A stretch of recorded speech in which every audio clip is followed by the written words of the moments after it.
설 연휴 마지막 날인 오늘 코로나19 신규 확진자는 326명으로 이틀째 300명대지만 검사 건수가 줄어든 영향이 있을 것으로 보이는데 재난방송센터를 연결해서 자세한 상황을 살펴보겠습니다. 신방실 기자, 먼저 신규 확진자 현황부터 전해주십시오. 네, 오늘 0시 기준 신규 확진자는 326명입니다. 전날보다 30명 이상 감소했는데 국내 발생이 304명, 그리고 해외 유입은 22명으로 집계가 됐습니다. 위중증 환자는 1명이 줄었고요. 사망자가 8명 늘었습니다.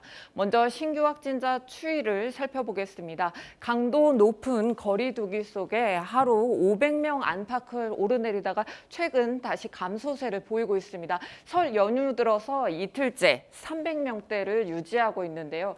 그러나 검사 건수를 같이 보면 아직 안심할 수는 없습니다.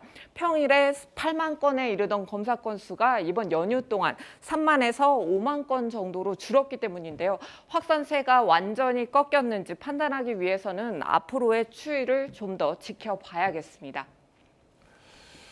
자, 그리고 설 연휴가 코로나19 재확산의 고비가 될 것이라는 우려가 있었는데 수도권을 중심으로 집단 감염이 계속되고 있죠. 네, 그렇습니다. 국내에서 발생한 확진자 현황을 지역별로 보면요.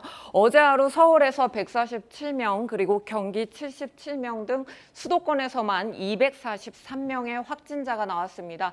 국내 발생 확진자의 80%가량이 집중이 된 건데요. 일상생활 속에서 산발적인 집단 감염이 이어지고 있기 때문입니다. 새로 집계된 통계를 봤더니 서울에서는 대학병원 그리고 체육시설 등지에서 추가 확진자가 계속 나오고 있는데요. 특히 내일부터는 실내 체육시설을 비롯해서 수도권 다중이용시설의 운영시간 오후 10시까지로 완화되는 만큼 더욱 철저한 방역이 필요해 보입니다. 그리고 인천이나 경기도의 경우에는 가족이나 친척 모임, 그리고 저축은행, 종교시설 등 일상생활 속에서 감염자가 계속 늘고 있습니다. 사회적 거리 두기와 개인 방역 수칙을 계속 잘 지켜야겠습니다. 전파력이 강한 해외 유입 변이 바이러스도 계속 추가로 확인되고 있습니다. 오늘 0시 기준 6건의 영국 변이 바이러스가 확인이 됐는데 총 94건으로 늘었습니다. 해외에서 입국한 격리 대상자와 그 가족들은 자가격리 생활수칙을 철저하게 지켜달라고 정부는 요청하고 있습니다.